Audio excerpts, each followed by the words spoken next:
Good morning students. तो Hindi grammar में chapter 13 सर्वनाम पढ़ रहे हैं। तो हम क्या पढ़ रहे हैं? हिंदी ग्रामर में चैप्टर 13 सर्वनाम। तो जैसे कि आप जानते हो, मैंने आपको लास्ट वीडियो में सर्वनाम क्या होती है ये सिखाया था और सर्वनाम के कितने भेद होते हैं ये बताया था। बताइए कितने भेद बताए थे सर्वनाम के? हमने 6 भेद। कौन कौन से? पुरुषवाचक सर्वनाम, निश्चयवाचक सर्वनाम, अनिश्चयवाचक सर्वनाम, संबंधवाचक सर्वनाम, प्रश्नवाचक सर्वनाम और निजवाचक सर्वनाम। तो मैंने आपको उस दिन लास्ट वीडियो में प्रश्नवाचक सर्वनाम समझा दी थी। इस प्रश्नवाचक सर्वनाम के 3 पुरुष होते हैं। बताइए कौन कौन से? उत्तम पुरुष, मध्यम पुरुष और अन्य पुरुष। उत्तम पुरुष जैसे मैं, है ना, और मध्यम पुरुष जैसे आप, और अन्य पुरुष जैसे वह। ठीक है। तो आज हम क्या पढ़ेंगे? आज हम और सर्वनाम के भेद पढ़ेंगे, जैसे निश्चयवाचक सर्वनाम, अनिश्चयवाचक सर्वनाम, संबंधवाचक सर्वनाम, प्रश्नवाचक सर्वनाम और निजवाचक सर्वनाम। ओके, तो चलिए स्टार्ट करते हैं। तो हमारी जो सेकंड सर्वनाम होती है वो होती है निश्चयवाचक सर्वनाम। निश्चयवाचक सर्वनाम क्या होती है?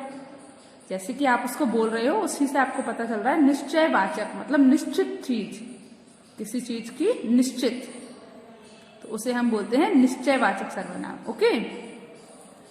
जो सर्वनाम निकट या दूर की किसी निश्चित वस्तु अथवा प्राणी की ओर संकेत करता है, मतलब वे सर्वनाम शब्द जो किसी निकट मतलब पास या फिर दूर की किसी निश्चित वस्तु मतलब किसी डेफिनेट थिंग की ओर या फिर किसी पर्सन की ओर संकेत करता है, उसे हम निश्चयवाचक सर्वनाम कहते हैं। मतलब वे सर्वनाम शब्द जो किसी निश्चित वस्तु या निश्चित प्राणी की ओर संकेत करता है कि वह चीज, वह लड़का, वह कलम संकेत कर रहा है ना, तो इसे हम क्या कहते हैं? निश्चयवाचक सर्वनाम कहते हैं।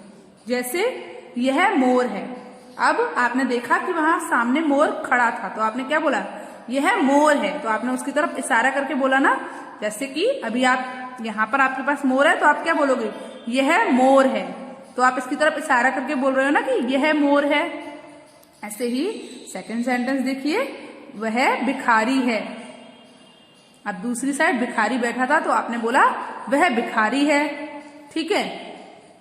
थर्ड सेंटेंस देखिए, देखो वे मैदान में खेल रहे हैं। यहाँ पर भी आप क्या कर रहे हो? उन बच्चों की तरफ या उन लड़कों की तरफ इशारा करके बोल रहे हो कि देखो वो मैदान में खेल रहे हैं।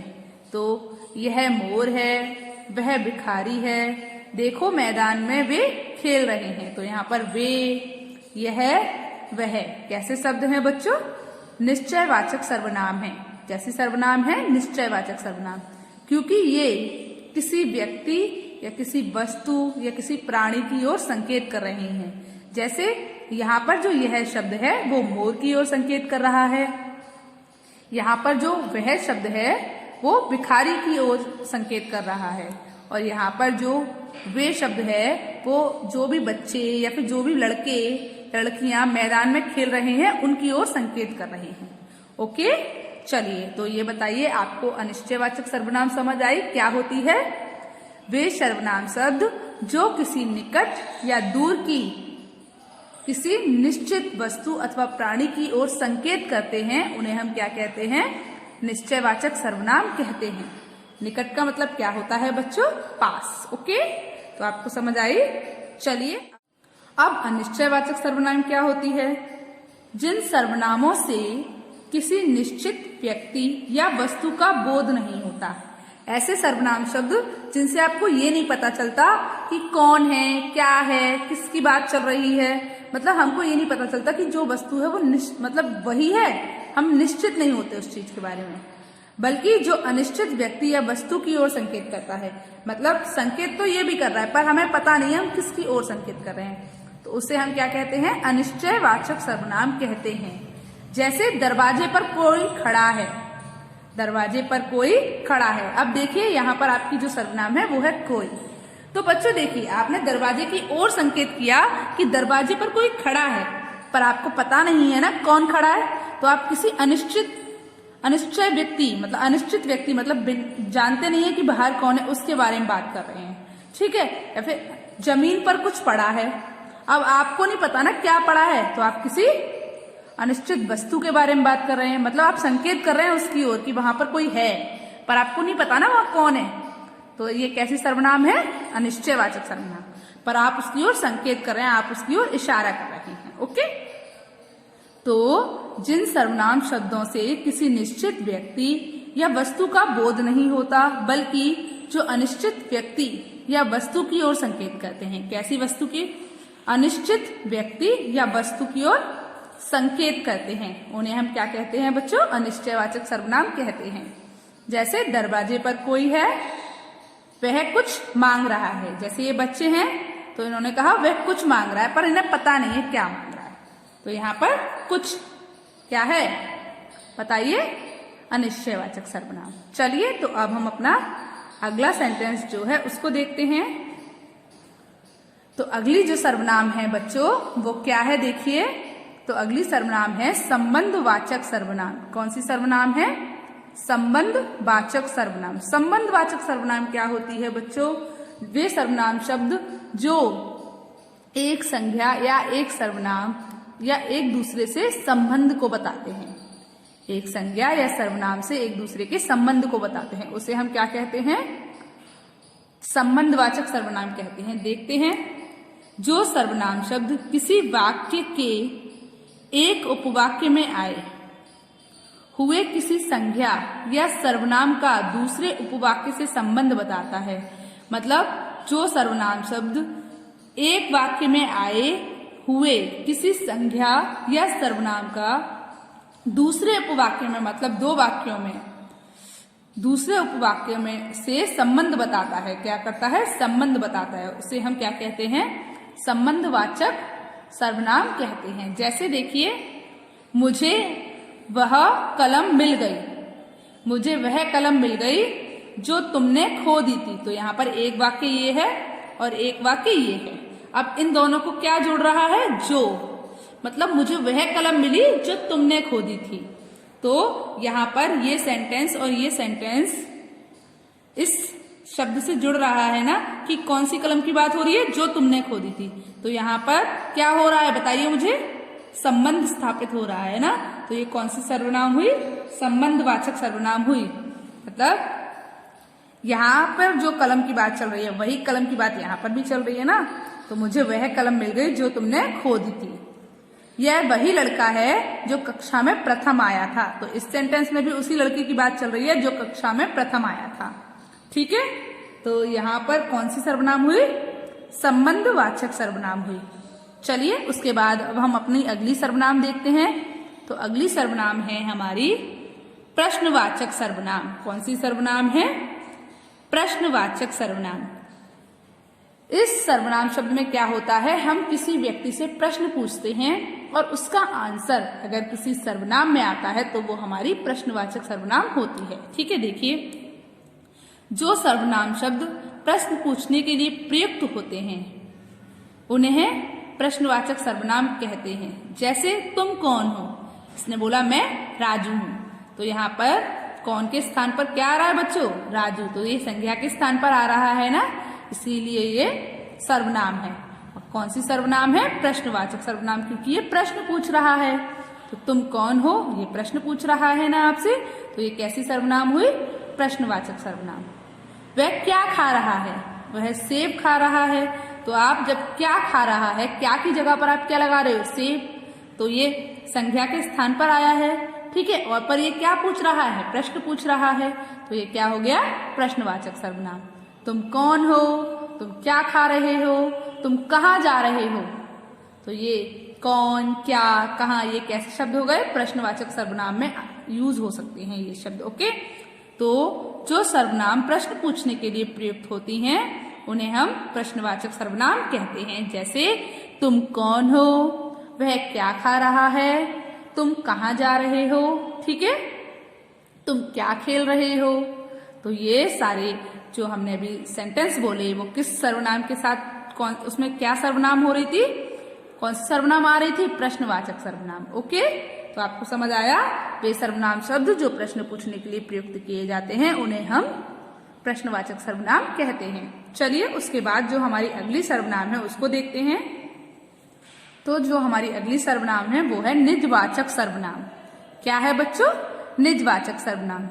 जिन सर्वनामों का प्रयोग कर्ता अपने लिए मतलब स्वयं या अपने आप के अर्थ में करता है, मतलब जिन सर्वनामों का प्रयोग कर्ता खुद के लिए करता है उसे हम निजवाचक सर्वनाम कहते हैं।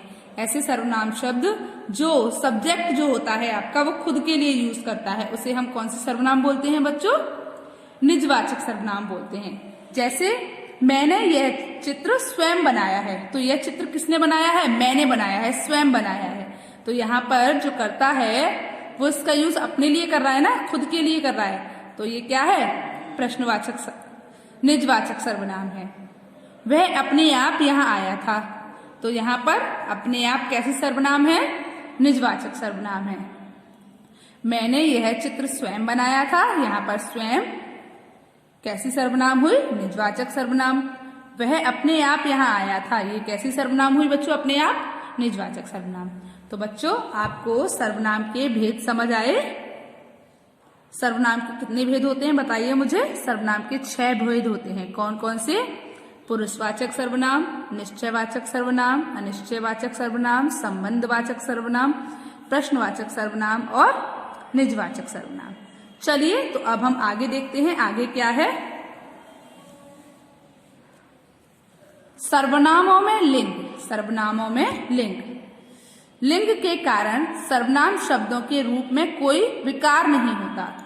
लिंग के कारण कभी भी सर्वनाम शब्द में कोई विकार नहीं आता, मतलब कोई चेंजेस नहीं आते। स्त्री और पुरुष दोनों के लिए ही एक से सर्वनाम प्रयुक्त होते हैं, चाहे वो स्त्री हो चाहे वो पुरुष हो, दोनों के लिए एक ही जैसे सर्वनाम यूज होते हैं। ठीक है, जैसे देखिए वह पढ़ रहा है, पुल्लिंग में है। अगर कोई पुल्लिंग है मतलब कोई मेल है तो आप उसके लिए कैसे बोलोगे? वह पढ़ रहा है। स्त्रीलिंग है तो वह पढ़ रही है। बताइए इस सर्वनाम में कोई चेंज हुआ? नहीं हुआ। सेकंड सेंटेंस देखिए, वे आज कपड़े धोएंगे, तो यहाँ पर देखिए पुल्लिंग में बोल रहे हैं तो भी क्या बोल रहे हैं? वे आज कपड़े धोएंगे। और स्त्रीलिंग में बोल रहे हैं तो वे आज कपड़े धोएंगी। तो आप देखिए यहाँ पर क्रिया में चेंज आ रहा है, देखिए आ रहा है ना, पर सर्वनाम में कोई चेंज नहीं आ रहा। जो सर्वनाम स्त्रीलिंग के लिए यूज हुई है वही सर्वनाम पुल्लिंग शब्द के लिए भी यूज हुई है। मैं निबंध लिख रहा हूँ, मैं निबंध लिख रही हूँ, तो क्रिया चेंज हो रही है पर सर्वनाम चेंज नहीं हो रहा है। ठीक है, तो आपको समझ में आया कि लिंग के कारण सर्वनाम शब्दों के रूपों में कोई विकार नहीं होता, चाहे वो स्त्रीलिंग शब्द हो चाहे वो पुल्लिंग शब्द हो, दोनों में एक जैसे सर्वनाम प्रयोग होते हैं। ओके, चलिए अब हम आगे देखते हैं, कुछ और सेंटेंस देखते हैं। ऐसे ही हम अब पाठ याद करेंगे, हम अब पाठ याद करेंगी, मतलब यहाँ लड़के हैं तो हम अब पाठ याद करेंगे। यहाँ स्त्रियां हैं मतलब स्त्रीलिंग है तो हम अब पाठ याद करेंगी। चलिए, तुम इस कक्षा में पढ़ते हो, तो देखिए यहाँ पर हम का यूज हुआ दोनों में। तुम इस कक्षा में पढ़ते हो, तुम इस कक्षा में पढ़ती हो, तो यहाँ पर जो आपका सर्वनाम शब्द है वो बदला नहीं, चाहे वो स्त्रीलिंग हो चाहे वो पुल्लिंग हो, इसमें चेंजेस नहीं होते हैं, सर्वनाम में चेंजेस नहीं होते हैं। आप सब जा सकते हैं, आप सब जा सकती हैं, यहाँ पर भी आपका जो सर्वनाम है वो चेंज नहीं हुआ। तो आपको समझ आया कि लिंग के कारण क्रिया तो बदल जाती है। ठीक है, जैसे याद करेंगे, क्रिया का रूप तो बदल जाता है, याद करेंगे, लेकिन लिंग के कारण सर्वनाम शब्दों में कोई विकार नहीं होता। सर्वनाम शब्द स्त्रीलिंग हो या पुल्लिंग, दोनों के लिए एक जैसे ही उपयोग किए जाते हैं। ओके, चलिए अब हम आगे देखते हैं। सर्वनामों में वचन। सर्वनाम की गणना विकारी शब्दों में होती है। सर्वनाम की गणना किसमें होती है? विकारी शब्दों में होती है। इसमें वचन परिवर्तन के अनुसार ही विकार उत्पन्न हो जाता है। इनमें क्या होता है? वचन के परिवर्तन से ही विकार उत्पन्न होता है। जैसे देखिए, सर्वनामों में एक वचन इस प्रकार होते हैं, जैसे एक वचन में मैं, तू, वह, ये बोले जाते हैं। पर जब हम इनका बहुवचन बनाते हैं तो मैं क्या हो जाता है, हम, तू क्या हो जाता है, तुम या फिर आप, और वह क्या हो जाता है, वे। तो जब इसमें एक वचन शब्द होते हैं तो होता है मैं, तू, वह, और जब इनके बहुवचन बनते हैं तो मैं हो जाता है हम, तू हो जाता है तुम और आप, और अन्य पुरुष में वह हो जाता है वे। समझ आया आपको? चलिए, तो बच्चों ये समझ में आया आपको कि सर्वनामों में लिंग का कोई परिवर्तन नहीं होता, पर सर्वनामों में वचन का परिवर्तन होता है। जब मैं होता है तो अगर उसका बहुवचन बनाएंगे तो हम हो जाएगा, अगर तू है तो उसका बहुवचन बनाएंगे तो तुम हो जाएगा या आप हो जाएगा, अगर वह है तो उसका बहुवचन बनाएंगे तो वे हो जाएगा। ओके, चलिए आगे देखिए। अब है याद रखिए। क्या है? याद रखिए। तुम या आप भले ही एक व्यक्ति के लिए प्रयुक्त हों, तुम या आप भले ही एक व्यक्ति के लिए प्रयुक्त हों, परंतु इनका प्रयोग बहुवचन की तरह होता है।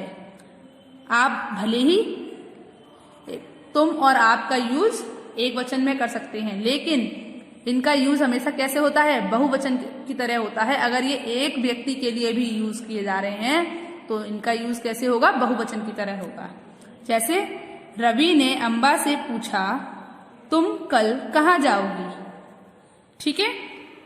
पत्नी ने पति से पूछा, आज आप देर से क्यों आए हैं? तो देख रहे हैं ना बच्चों आप कि अगर तुम और आप भले ही एक व्यक्ति के लिए अगर आप यूज करेंगे तो भी वह कैसे यूज होगा? बहुवचन की तरह होगा। तो बच्चों आपको सर्वनाम का यूज समझ आया कि सर्वनाम कितने तरीके की होती हैं, कितने प्रकार की होती हैं, लिंग में सर्वनाम का यूज कैसे होता है, वचन सर्वनामों में वचन कैसे होते हैं, सर्वनामों में लिंग कैसे होते हैं, आपको समझ आया? ओके, तो कल हम क्या करेंगे? कल हम सर्वनाम के चैप्टर की एक्सरसाइजेस फिल करेंगे। ओके, चलिए गुड बाय।